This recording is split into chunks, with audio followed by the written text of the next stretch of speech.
Welcome to Bridging the Education Gap, the podcast where parents, teachers, and education leaders come together to share insights, stories, and strategies that connect learning at home and in school. Whether you're a parent navigating homework struggles, a teacher fostering classroom breakthroughs, or an education leader seeking innovative solutions, this is your space to learn, grow, and collaborate. Each week, we dive into real conversations about education, from tackling pain points to celebrating success stories, all with one goal: to bridge the gap and empower every child's learning journey. I'm your host, Jessica Shelley. Let's get started. Today, I'm thrilled to be joined by Tinesa Huff, a dedicated educator with over 21 years in the field. She started as a 7th grade ELA teacher, moved into assistant principal and principal roles, and now leads a K-2 building with a deep commitment to family and student engagement. We'll explore her journey, the evolving role of school leadership, and the challenges and joys of working with primary age students and their families. Let's jump in.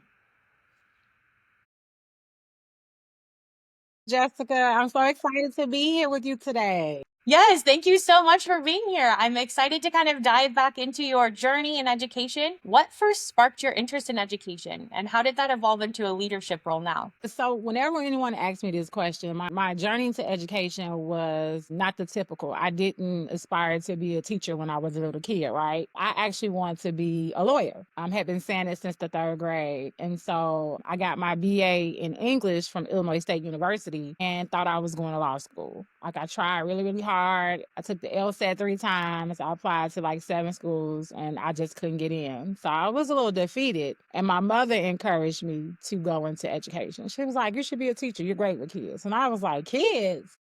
Oh no." But I knew I had to do something. I had this BA. What am I going to do with a BA in English? So, I applied to DePaul University and I got in, which is, back when I was getting my credentials, DePaul was one of the top schools. And so, like, that's like whoa, you go to DePaul, right? And I started to do my observations in the schools. And I was like, okay, I can see myself doing this. And so that's kind of how I ended up in education. I kind of always knew that I didn't desire to retire in the classroom, that I wanted to do more leadership opportunities. And so that's kind of how I got to where I am today. So you go from not being an educator to being a teacher, and now you're an administrator. So tell me more about what that transition was like, going from teacher to administrator. So I taught for about 8 years. I worked in Chicago Public Schools for the first 8 years of my career. I taught my first very job was a 7th grade teacher. I started in December. I do not recommend new teachers never start mid-year. If you can't start at the beginning of the year, I would suggest sub, get all the experience that way because it's tough. And so when I started, I was their 8th teacher, and those kids were looking at me like, "Oh, she won't be here long," because everybody else has kind of left us. And I stuck with it. So I taught 7th grade. I also taught 5th grade. Then I switched schools where I taught 7th grade again. I actually love middle school. 7th grade is my grade. To me, it's like the greatest grade ever. 6th grade to me is a little immature. 7th grade, they're right in the sweet spot in the middle. They're not graduating, so there's still a lot of growth and a lot of, what's the word I'm looking for? Just a lot of helping them discover who they are and find themselves in that grade. So that was the grade I taught.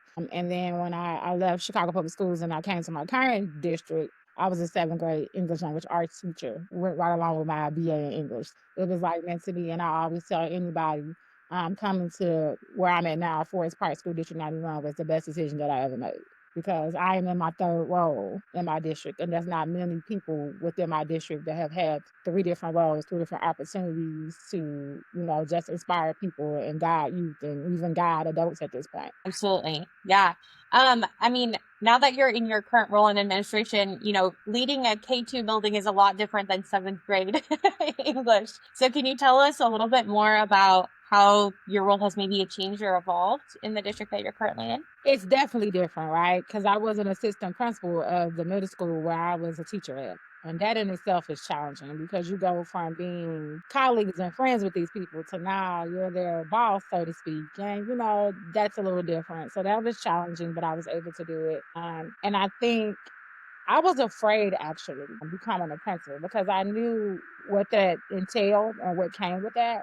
I always kind of saw myself as a good like backup person. I'll be honest. Like, I can do this assistant principal role. I got you. What you need. The assistant principal is there to assist the principal. And so I was really good with that. But when this opportunity was presented to me to lead my own school, I couldn't pass it up. It's like a once in a lifetime opportunity, and you don't pass up opportunities. So this has really stretched me and helped me grow in ways I didn't realize that I would. Being with the littles is a lot different than being with middle school kids. There is this sense of, I am at the foundation, which is extremely important.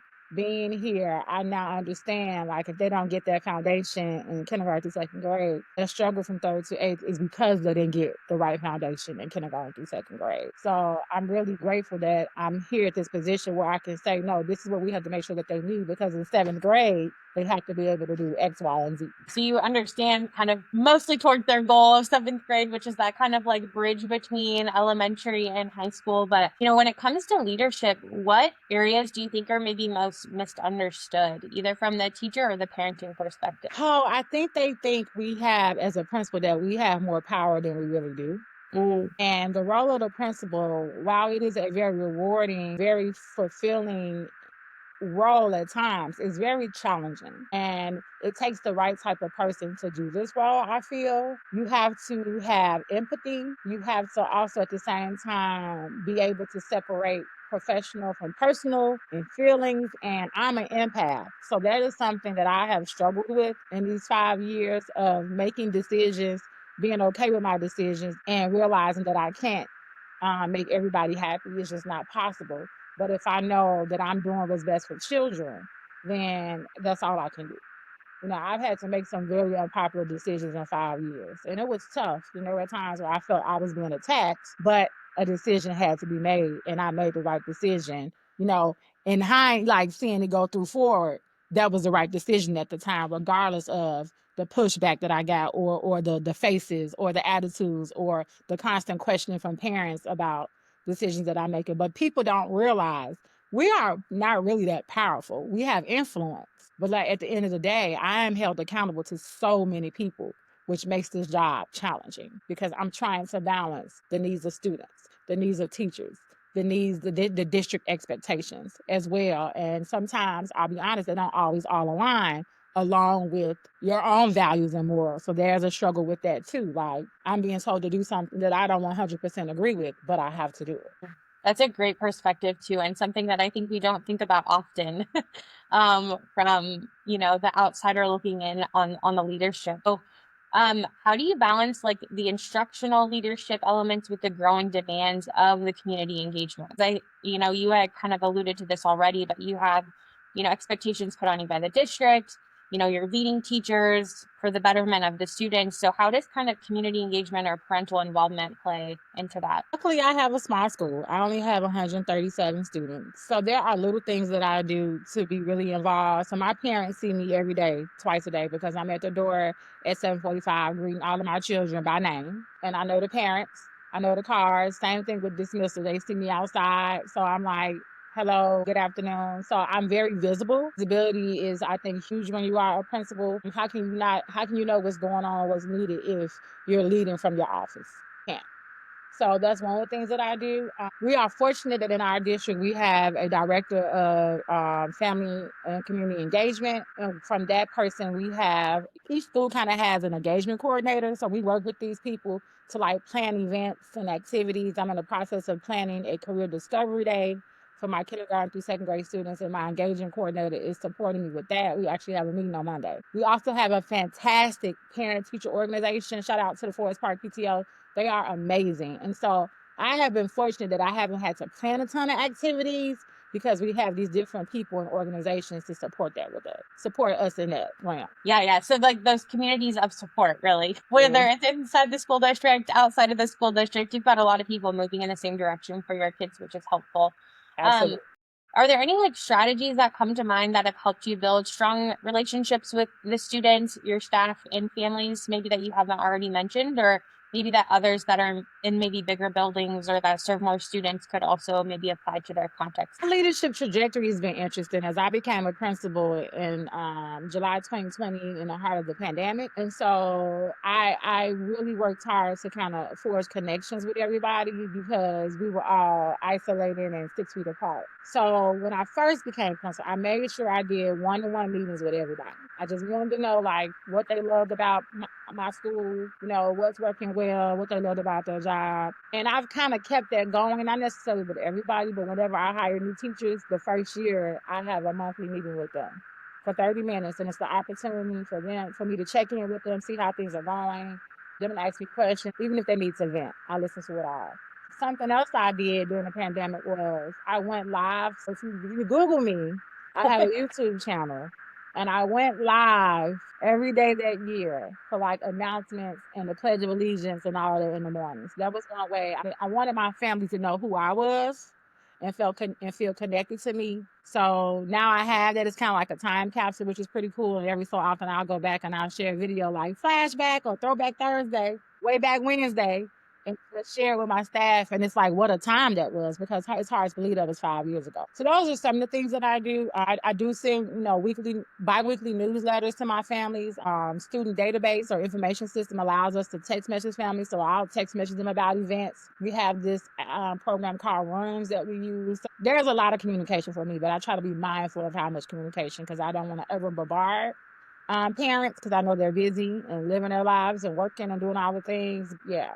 Those are some of the strategies that I've used. Yeah. And now, we're in this kind of new age of education again, where things are a little uncertain. So, what do you think are some of the biggest challenges that are facing, either K-5 or K-2 schools today? I just think staffing issues. I feel like, I'll be honest, for me, we have a hard time finding paraprofessionals or instructional assistants. And we've had to contract a lot of workers. And so trying to get people, and that's an important role. We don't have assistants in all the classrooms, but definitely in my kindergarten classrooms and in my special education classrooms, the teachers need the additional support. So sometimes hard finding those people.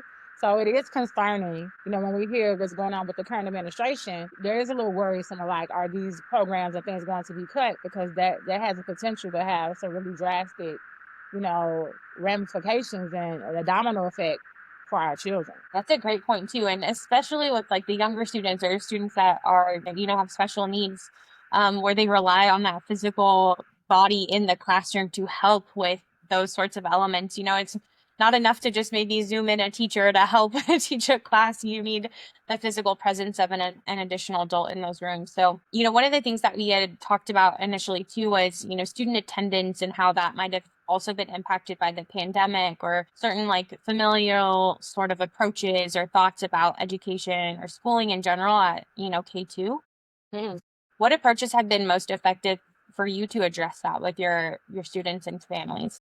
None of them, no. It has been such a struggle. I've talked to other principals, other leaders, and we're all kind of in the same situation where trying to figure out just how to get our babies to school. And I know for me, it's more so my kindergarten, because kindergarten is not legally required in Illinois. So you don't have to be in school till age 7. So, and my kindergarten is full day. So it's a long day for some kids. Some things that I do, my secretary calls, every day. We send out letters notifying them how many absences they have. Sometimes it angers my families, and I have to explain to them that I'm just following a procedure, and that, the state doesn't know excuse from unexcused, but this is how many days you missed, because maybe you haven't realized that your child has missed 10 days of school and is on track to be trying. Sometimes it's even like an email from me, hey, the principal, I'm concerned, such and such is not here today, and it improves, but it's not consistent. So it's definitely something. My secretary and my school nurse, I've lumped her in, because I have parents call and say, "Oh, my kid's not feeling with that." "Oh, okay, you should speak to the school nurse. She can give you direction." Because I'm trying to gauge: is your baby really sick, or you just wasn't feeling like getting them up today? I mean, I get it, but I think we have to explain to parents that if they're not at school, they're not learning. And yes, they are their child's first teacher. However, when they are missing school, the teacher doesn't stop teaching because your child is not at school. So now, unless you're getting that work and you're going to work with them at home, your baby's getting further and further behind. And after a while, when they get to 3rd grade, where they have to take their first standardized test, they won't be prepared. And what happens around 2nd and 3rd grade is our children become very aware of their areas of growth, and what they can and cannot do. And not being at school, you'll find kids like, I want to go to school. I don't want to miss school, because they know I'm missing out on something important. So I just think we have to keep the line of communication open to parents. I recently did a actual parent workshop. My first one was called Building a Strong Educational Foundation for Kindergarten through Second Grade Students through our actual education summit that was created by my school district. And I explained to parents just kind of like, yeah, they have to be in school, and the role that social and emotional learning plays in that, and how sitting in school every day sets them up for good work habits when they become adult. You can't go to work when you feel like it. You have to go to work every day to earn income to raise your family. So I just think it's important that we help our parents connect these dots. And the more we have these conversations and we just keep educating them, because I really think they think, oh, kindergarten and second grade is not important. It's extremely important. It's extremely important. All schooling is, all education is. I met with another administrator the other day, and we were talking about the importance of pre-K, which is a whole other opportunity, right? That's not necessarily required, but it does help you kind of set this foundation to help your child be ahead, or at least, on pace. Even though it is mixed though, as a parent, you're like, is it required? Is it not required? Should this be something that's important or should it not be? We know as educators that it is important, but also if they're not from that background, then they may not realize the true importance or impact that those kind of decisions are having on their children. It's definitely important, but if you are a parent that's at home teaching your child and you're making sure they have opportunities, I think it's more important for the social emotional aspect. Pre-K, kindergarten, right? The play-based experience, because there's research behind that. That's if a child can't self-regulate, they can't learn to read, they can't learn to add. So that's the purpose of preschool and like kindergarten. That social aspect, learning to share, learning to take turns. And that's what sets them up for success. But if you are a parent at home and you are teaching them ABCs, 1, 2, 3s, and how to write their name, their colors, that's great. But if they're never around any other children and all you're doing is put them on a device, that's not good either. So once again, it just goes back to how are we educating our families? How are we letting them know, hey, you don't have to rush to send them to pre-K if you're doing these things, making sure they have access to these things. But if they don't, you kind of need to get the ball rolling, because then when they come to school, it takes them a while. It takes them a while to kind of get the rhythm and learn to school. Yeah, all of those other pieces of the ecosystem and the atmosphere that change from home to this kind of new building or this new school place. So, with some of these challenges that are coming up, what keeps you motivated and hopeful in the face of, experiencing these challenges with families and your staff and students? I would say my son, my students, my son is my student's son. He's a student in my building. This will be his last quarter because he's going to third grade in August. So he's going to a different building. But like my second graders in particular are just a great group of students that are very, very empathetic. They're very caring to each other and very bright. And we have just watched them flourish over the last 3 years. They were the group that came in kindergarten that we were like, oh my goodness, after COVID, are they going to have masks on their face? Will they be able to see teachers, saying words and a letter sounds, and how important that is. And they did get to experience that. Unfortunately for my group of students though, I had 2 teachers on leave. So I ended up having to combine classrooms and stuff. Some of my students, my son in particular, had 5 teachers this kindergarten year. But you wouldn't be able to tell in second grade. They are all doing extremely well. And so that right there, and just the love that they have for learning how they treat each other, is what motivates me. And like, we're gonna be okay, because these are our future leaders right here. It's right back to like that fostering a positive community and school culture that you had already mentioned so many times during our conversation today. But it's so true. Like the power of just connecting as people and individuals is really what continues to motivate us to be better for each other. Relationships first. Relationships first. Like, and that goes for teachers. That goes for an administrator working with teachers. I feel that my teachers work for me because of my character, my integrity, and my empathy, me being empathetic. I don't think I'm the typical probably principal. And I know the role of the principal has shifted. Back in the day, it was more managerial. I remember I never saw my principal. You saw the principal when you were in trouble. And now I work really hard so that, yes, my students know when they're coming to me if they're in trouble, it's a problem. But at the same breath, they don't need to be afraid to come to me, and that they should want to become. I have kids wanting to come to me because they're glowing, and we give them you would call glowing award. I have kids coming to me because they want to read to me, because today, last week they could only read 30 sight words, and today they can read 45. So it's stuff like that. That type of stuff is meaningful and important. Yeah.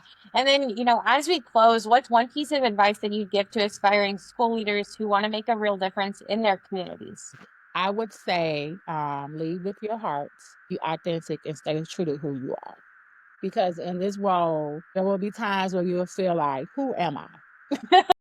And there you will suffer from imposter syndrome. There have been many times I'm like, do I really know what I'm doing? I don't know if I know what I'm doing. And then something will happen that will confirm that you are where you're supposed to be and you know exactly what you're doing. So I just tell new leaders to stay true to who you are. You have to. You have to lead in a way that works for you and not in the way that others want you to lead. Love that. What a great lasting note to kind of close us out today. But Tinisa, your journey from middle school teacher to elementary school principal is such a testament to the power of the strong leadership and deep community connections that you really strive to foster. You know, one of the biggest takeaways is how you lead with love, making sure that every student, parent, and educator feels seen, valued, and included in those conversations and decisions. You know, your commitment is creating a strong, engaged school community that's truly inspiring. As you just mentioned, you're so proud of your second graders and the resilience that they've shown through the years. So, you know, to our listeners, thank you for tuning in to another episode of Bridging the Education Gap. If you enjoyed this episode, be sure to subscribe and share it with others in your community. Join us next time as we continue to explore how educators and parents can work together to empower every child's learning journey.